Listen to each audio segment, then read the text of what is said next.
Okay, Peter, so today I wanted to talk about Fury Wilder. Now we've got the rescheduled date and how that might implicate, in the Joshua Wilder fight. So in other words, what I want to talk to you about is a fight that we've been waiting for ages that hasn't happened yet, and how it impacts on another fight that we've been waiting for ages that hasn't happened yet. Doesn't sound like a fascinating content for a talk, but there's a few things that have popped up that I think it's worth talking about. So obviously Fury Wilder, I was hoping that this broadcast will be a preview of Fury Wilder, which was supposed to happen at the T-Mobile Arena in Las Vegas on the 24th of July. That's not going to happen.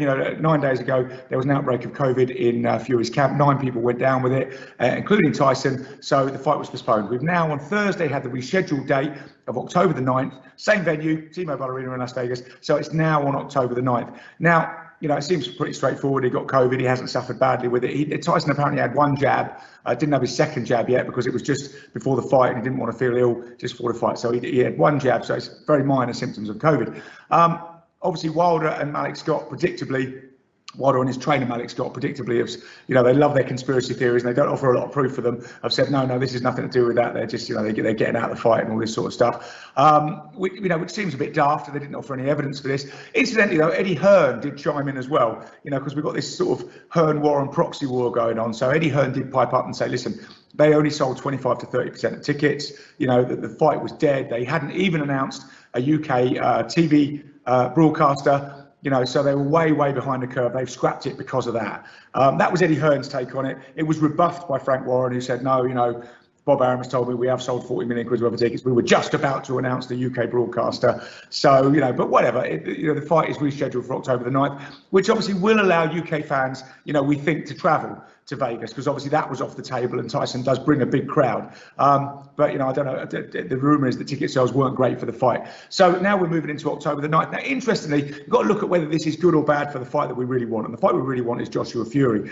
And again, although, in these days when things are not signed and people announce dates and times and everything else, when it's not signed, you're always a bit sceptical. But Joshua Usyk is being mooted for the 25th of September, because Joshua now has to fulfill his mandatory against Oleksandr Usyk, 25th of September at the Tottenham Hotspur football ground at White Hart Lane, with 60,000 in attendance. And Eddie's very excited about this. So that looks like it's fairly nailed on as a date. Now, interestingly enough, that pulls their fights into some kind of alignment. So if Joshua fights on the 25th of September, of course, he's got to win that. And, if Fury fights on the 9th of October, and of course he's got to win that, that would seem to set it up perfectly for an early 2022 super fight. But, we'll have to see how that breaks down. Interestingly enough, another couple of things that popped up this week.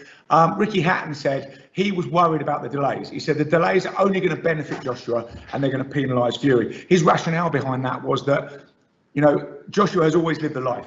Don't forget, when these guys go at it, and Fury is going to be 33 when he fights Wilder, and Wilder's going to be touching on 36.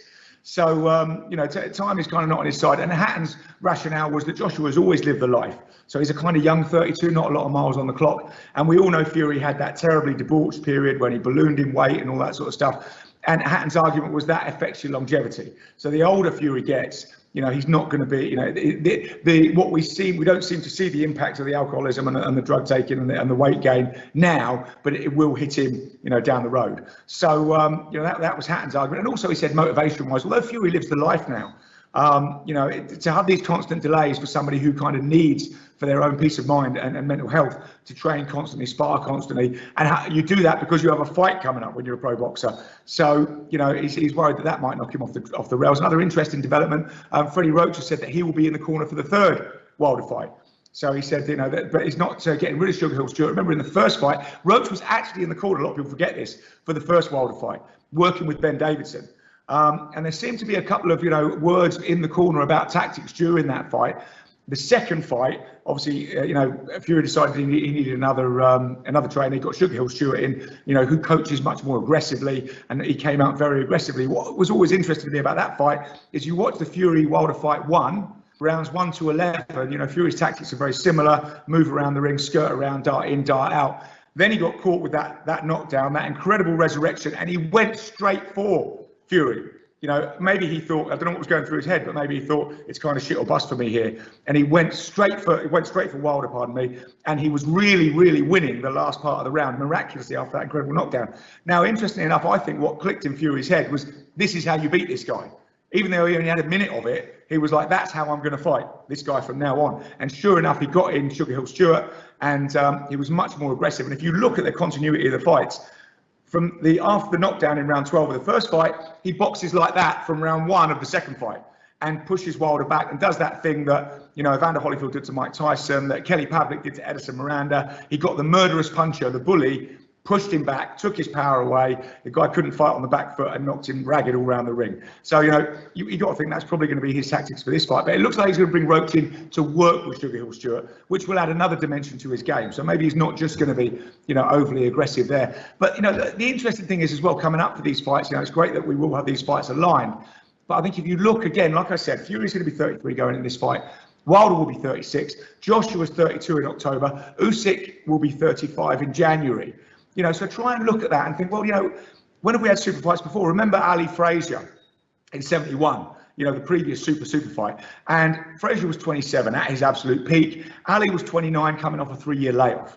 You know, and a lot of people hark back and say that we missed Ali's peak years there. You know, so he wasn't the same fighter when he came back and lost to Frazier in that amazing fight. But 29 and 27. So you're looking at these guys, you know, between 36 and 32. And you're starting to say, well, are they going to miss their peak? Because, you know, this dance at the top of the heavyweight tree that we've been waiting for to play out, and we're all looking for that ultimate fight, which we see now as Fury Joshua, the final decider. Maybe these guys are going to go into that when they're past their peak, and that's going to be a terrible travesty. You know, we want the best to fight the best at their best. We want the best possible version of each one to fight their rivals and find out who's the best. So, you know, the peak is passing. These guys really need to get a move on. And, you know, at this point, old boxing heads like me always used to like to chuck in a few statistics, which I know are fairly irrelevant because, you know, we're in a different age, we're in a different, you know, a different boxing scape and all that sort of stuff. But Harry Greb in 1919 fought 45 times, 45 fights, 45 wins. And this when he was middleweight champion. In that period, he fought 5 Hall of Famers. You know, it was just an incredible barnstorming tour. Incidentally, quite a few of Greb's fights in 1919 were cancelled because either he was injured or, you know, his opponents just pulled out. We're just worried about this, you know, incredible fighter coming for them. But he still managed to fight 45 times and win 45 times. Henry Armstrong in 1936 went 59 wins, 1 draw and 1 loss. Draw and loss, hotly contested, by the way. So really 61 fights in 45 months. In that time, you know, he won the featherweight world title. And went on to win 3 world titles in 3 different weights. Robinson v. LaMotta, you know, 2 great fighters who fought 5 times. Their second fight, there was 21 days between the second fight and the third fight. 3 weeks for them to recover, recuperate, and go again. You know, in those humdinger battles. So, you know, I just think, you know, we're so few and far between with these fights now. It's frustrating. You know, this sort of logjam at the top of the heavyweights. And, you know, maybe it's worth looking back. I know it's a different time and a different era, but look at what those guys used to do. And now you're only fighting once every 18 months. And, you know, your time is going to pass. So, yeah, Peter, we look forward, hopefully, you know, hopefully this doesn't push Fury Joshua further away. Hopefully it brings it back closer together. Hopefully it aligns them. You know, and in October, we're going to have, you know, they're both going to finish their fights victorious and say, right, I am now fighting in early 2022 in this super fight. But we'll wait and see. You know, the summer's here. Let's enjoy it.